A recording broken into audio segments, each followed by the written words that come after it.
बताएंगे कि ऐसे कौन से लक्षण हैं जिन्हें देख के हम समझ सकते हैं कि ये अर्ली साइन ऑफ स्ट्रोक हो सकते हैं,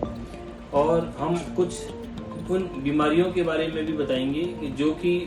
जिनकी वजह से भविष्य में स्ट्रोक होने की संभावना बढ़ती है, और उन्हें हम समय रहते उनके ऊपर में काम करना स्टार्ट कर दें, जिससे कि हमें भविष्य में इन फ्यूचर स्ट्रोक आने के चांसेस कम हो जाए। Thank you.